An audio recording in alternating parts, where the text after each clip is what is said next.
안녕하세요. 디즈니 플러스의 오리지널 시리즈 파인 촌뜨기들의 감독 강인성입니다. 안녕하세요. 원작 웹툰 파인의 작가 윤태호입니다. 반갑습니다, 작가님. 네, 반갑습니다. 네. 오늘 작가님과 서로 마터뷰를 진행한다고 들었는데요. 네, 저도 감독님하고 오늘 같이 둘이서 이 작품에 대한 대화를 나눈다고 들었습니다. 작가님 오늘 인터뷰 잘 좀 부탁드리겠습니다. 저도 잘 부탁드립니다. 네.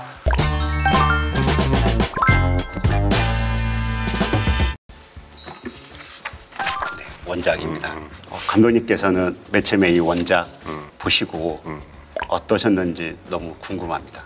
작가님의 원작이 한 회 한 회 연재될 때부터 정말 손꼽아 기다리면서 원작을 봤던 사람입니다. 당시에 저도 이제 그 영화 각본이나 이런 거를 오래 써왔던 사람이었었는데 내가 넘지 못하는 산이 여기 있구나라는 생각이 들 정도로 정말 글을 잘 쓰셨고, 그 목포 깡촌에 있는 70년대에 그냥 선술집인데 그 선술집에 있는 아줌마의 말투가 너무 그 시대의 그 사람 같은 느낌인 거예요. 그런 네. 것들은 어떻게 자료조사를 하신 건가요? 제가 원래 고향이 이제 광주기도 하고, 그다음에 친척분들이 다 이제 나주랄지 이렇게 남도에서도 아래쪽에 많이 살고 계시고, 서울에서도 오래 살았었고 어렸을 때, 그다음에 군산이라는 데에서도 오래 살다 보니까 군산은 충청도하고 붙어 있어가지고 그쵸.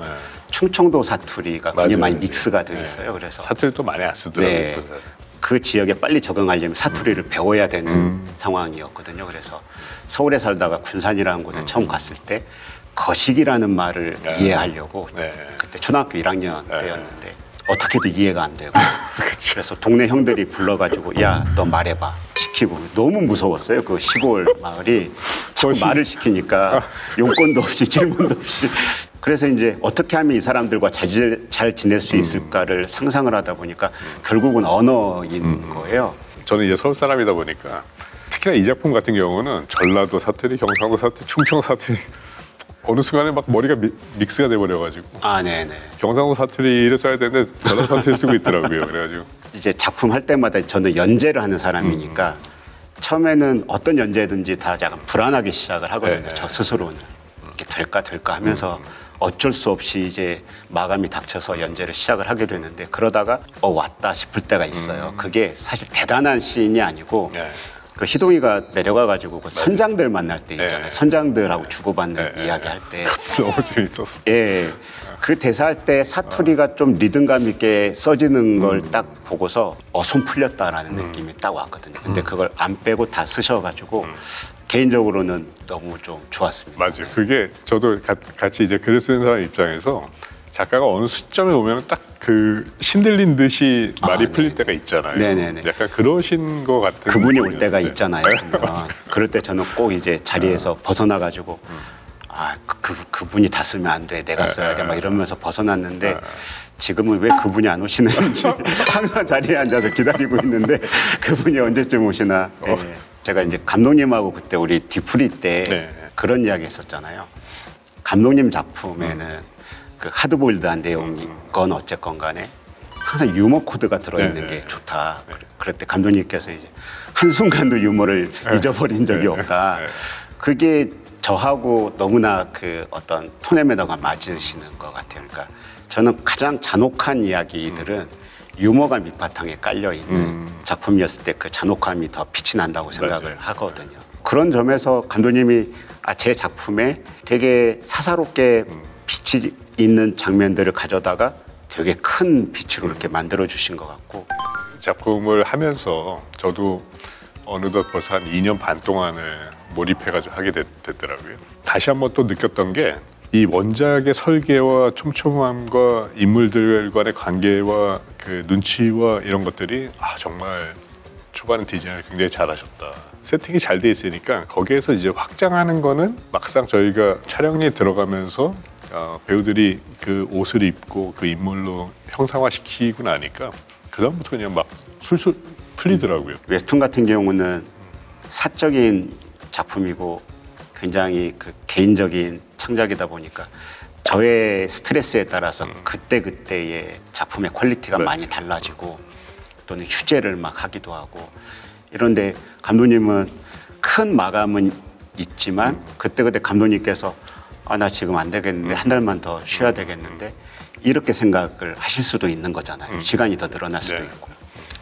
근데 정말 놀랬던 것은 정말 빠르게 일단 시나리오가 나왔고 그 다음에 촬영이나 어떤 이런 진행들도 너무나 일사불란하게 빨리 진행이 되어서 그 순간순간들을 보면 감독님의 집중력이나 어떤 이런 것들이 다 느껴질 수 있지만 전체로 보자면 이걸 어떻게 유지하실 수 있었을까? 이게 굉장히 저한테는 궁금하기도 하고 부럽기도 하고 뭐 이런 지점들이거든요. 돈의 압박이 그렇게 스케줄 지킬 수밖에 없는 반농담이기도 한데 이 파인을 계속 세계관에 빠져가지고 그렇게 시간을 보내면서 느꼈던 것 중에 하나는 우선은 그 시대에 들어갔다 오게 만들어주신 그 작가님한테 너무 감사하고 그리고 그 시대에 사람들의 사고와 생각들을 최근 들어서는 사실 작품 안 했다면 절대로 공유하거나 고민해보지 않았을 텐데 그 시대에 우리 아버지 부모님들 세대의 생각과 고민들을 많이 비슷하게 생각해 보려고 노력했던 시간이었던 것 같아요. 되게 좀 저한테도 인간적으로도 되게 좀 뜻깊은 시간이었다고 생각이 듭니다.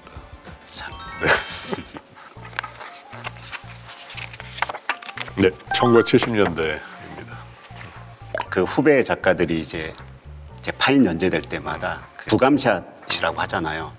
전체 전경이 다 보이는 맞아요. 예를 들어 목포 시내가 다 보인다든지 아니면 70년대 당시에 서울 시내가 보인다든지 부산 항이 보인다든지 이러면 또 강풀 작가가 이제 전화해가지고 형 문화생들 뼈 좀 그만 가라 뭐 이런 이야기를 할 정도로 그땐 또 흑백 사진 자료들밖에 없어가지고 컬러감을 어떻게 집어넣어야 될지도 모르겠고 일단 채도 자체를 낮추는 걸로 이제 다 해결을 봤는데 저희는 어쩔 수 없이 일일이 다 그걸 그려야 되잖아요. 한 막 수만 개의 집 건물들을 다 그려야 되고 다행히 이제 그 드라마 세트장이 한 군데 남아 있는 곳이 있어가지고 그 달동네 세트장이랄지 거기에를 이제 전문 사진 작가분 섭외를 해서 순천에 있는 네, 1박 2일로 제가 부탁을 했어요.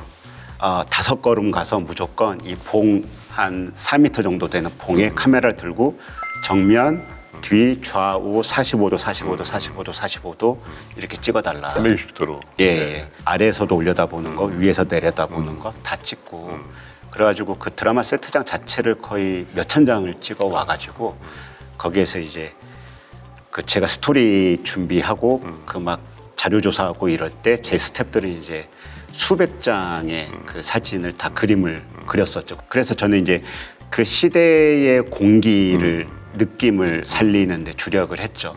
소품 하나라도 좀 그 시대의 느낌 나게 하려고 했었고. 맞아요.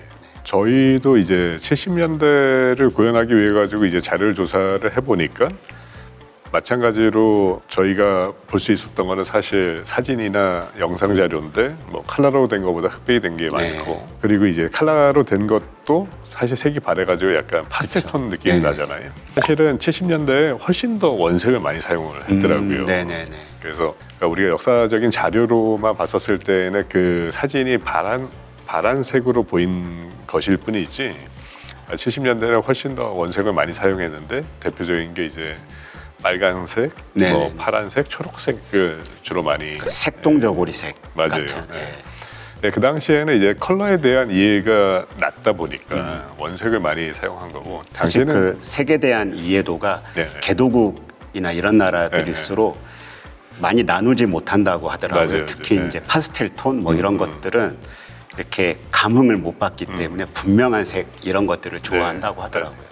그리고 또 70년대를 대표하는 이미지들을 이렇게 저희가 찾아보면은 항상 밀도, 어마어마한 사람들, 어디 길거리에도 많고, 뭐 학교에도 많고, 뭐 혼상에서도 묘사한 것 중에 하나가 그런 송사장의 골동품. 보통은 저희가 이제 세팅을 할 때는 이게 골동 상점이다라는 느낌으로 해서 이렇게 도자기를 몇 개 이렇게 놔두는 분위기인데 정말 그때 당시처럼 빽빽하게 도자기 쌓아놓는 거예요. 네, 사이에도 막 빈 공간이 있으면 작은 거라도 넣어놓고 막. 근데 예전엔 그랬잖아요. 예전엔 디스플레이에 대한 특별한 그런 감각도 없고 하니까 그냥 무조건 쌓아놓는 거 공간에다가. 하나라도 더 보여줘야 되니까 전시장도 겸하고 있기 때문에 틈마다 말씀대로 책 쟁여놓고 그런 것들이 너무 좋았고 요번 작품에서 저희가 조금 다른 앵글로 한번 70년대의 그 대표적인 공간인 서울역도 정면으로 보이는 게 아닌 육교가 걸치는 서울역을 잡아보자 뭐 이런 식의 시도들을 좀 해봤는데 CG에서 너무너무 많이 놀랐습니다. 사실. 그때 거기에 더 많은 실질적으로는 사람들이 바글바글 할 정도였잖아요. 맞아요. 그때 당시에는. 사실 만화 보면 웹툰 보면 길거리에 사람이 별로 없거든요. 너무 그리기 힘들어가지고 또 그 시대에는 민자 컬러 옷 입고 다니는 사람들이 드물고 대부분 약간 무늬가 막 강하게 있는. 맞아요. 그거 그리기 너무 힘들어서 길에 사람이 없어요. 작가님도 어렸을 때 한번 생각해 보시면 정말 어렸을 때는 막 다 여자는 빨간색, 그것도 그쵸. 완전 진한 빨간색, 남자는 뭐 파란색 그런 기억들이 나는 것 같아요. 70년대 하면 확실히 그럴 때잖아요. 그 산업 막 우리나라가 막 융성하던 처음으로 이제 전쟁의 기억이나 이런 것들이 많이 씻겨져 나가고 일으켜보자라고 막 다 같이 이제 근면 성실이 어떤 사회의 미덕이 되고 이럴 맞아요. 때라서 맨 처음에 이 작품 기획할 때 악인들도 근면 성실했을 것 같다라는 키워드에서 시작을 했거든요. 관석이 집에 가가지고 애들 막 종아리 만화에서는 때리면서 아빠가 밖에 나가서 얼마나 고생하면서 일하는지도 모르고 그때는 회사원 아버지도 그랬고 건달 아버지도 그랬고 다들 이렇게 이야기했을 것 같은. 그쵸.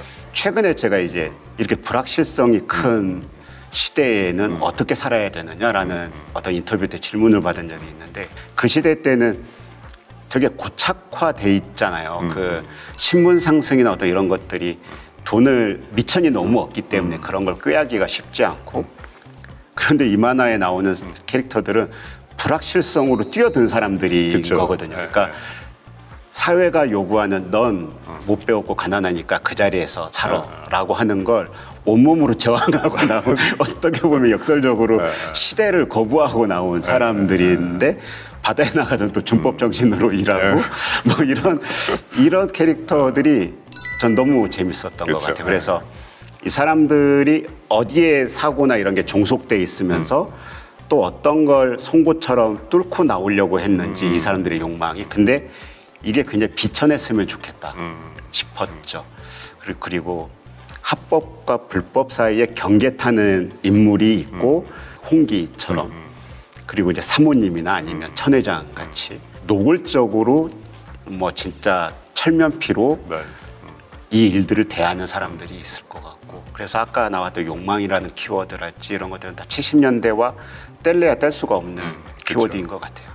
어떻게 보면 그 시대에는 모든 사람이 다 그런 작고 큰 욕망을 가지고 살아왔던 시대이고 그래야지만 또 인간답게 밥 안 굶으면서 살 수 있는 시대니까 작품과도 잘 맞는 키워드인 것 같았다. 파인 촌뜨기들이 디즈니 플러스에서 7월 16일 공개되는데 많은 관심과 사랑 부탁드리겠습니다. 파인 촌뜨기들은 디즈니 플러스에서